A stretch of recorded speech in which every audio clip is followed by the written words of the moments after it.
Phone పేలు, Google పేలు, స్కానర్లు, క్యూఆర్ కోడ్లు అనుకుంటా డిజిటల్ పేమెంట్లు నడుస్తున్న ఈ కాలంలో లంచాలు కూడా క్యాష్ రూపంలో తీసుకుంటే ఎట్లా అనుకున్నారో ఏమో. కొంతమంది పోలీసులు రూట్ మార్చి లంచాలను కూడా డిజిటలైజ్ చేస్తున్నారట. బిచ్చగాళ్ళు కూడా చౌరస్తాల బొచ్చలకు క్యూఆర్ కోడ్లు అతికించుకొని అడుక్కుంటారు. అసొంటిది చదువుకొని పోలీస్ కొలువు తెచ్చుకున్న మాకు ఎంత ఉండాలన్నట్టు వాళ్ళ తెలివితేటలు చూపెడుతున్నారట. ఫోన్ నెంబర్లు చెప్పి వాటికి ఫోన్ పే, గూగుల్ పేలు చేయమంటున్నారట. ఇగో ఈ అన్న వివరంగా చెప్తున్నాడు ఇన్నుర్రి. रुका है पुलिस वाला, वो मेरे को वापस भेजा, कैश लेके आओ अभी बोल रहा है। पहले इधर डालो बोला, वो फाइन ही नहीं ले रहा मेरे से। मैं बोला मेरे वाइफ को बोला तो मैं क्या डॉक्यूमेंट चाहिए तुमको, सब डॉक्यूमेंट दिखा मेरा, सब क्लियर है।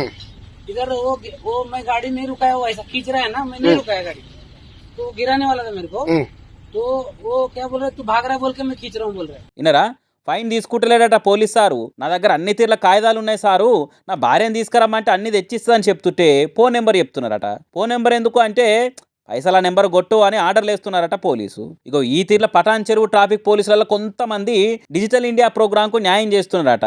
ఇక ఇంకా కొంతమంది అయితే పండ్ల దుకాణము, పాన్ షాపులు, పెట్రోల్ బంకుల క్యూఆర్ కోడ్లకు ఫోన్ పేలు, గూగుల్ పేలు చేయించుకొని తర్వాత ఆడిపోయి క్యాష్ తీసుకుంటున్నారట. ఇక ఏ తిరుగున్నదో చూడరి పోలీసుల తెలివి. దొంగ బండ్లను పట్టుకొని దొంగ సరుకులు రవాణా చేసేటోళ్ళని చూసి వాళ్ళ ఆలోచనలు ఈ కొంతమంది పోలీసులకు వచ్చినాయి కావచ్చు. డిజిటల్ లంచాలకు మరిగిరట ఈ తీరుగా. ఇట్లా నిన్న మొన్నటి నుంచి జరుగుతున్న వ్యవహారం కాదట ఇది. చాలా ఏళ్ళ సంది ఇరాం లేకుంటే ఇరగమరగ తీసుకుంటున్న డిజిటల్ లంచాల బాగోతమాట. ఇక పబ్లిక్ అంతా ఒక తీరే ఉంటారా? ఇగో ఇసొంటోళ్ళు మరల పడితే గుట్టు రట్ట అవుతుంది. మరి ఇంత మంచిగా భయం లేకుండా బాజాప్తా డిజిటల్ లంచాలు తీసుకునేటోళ్ళ మీద పెద్ద పోలీస్ ఆఫీసర్లు ఎసొంటి చర్యలు తీసుకుంటారో ఏమో చూడాలి.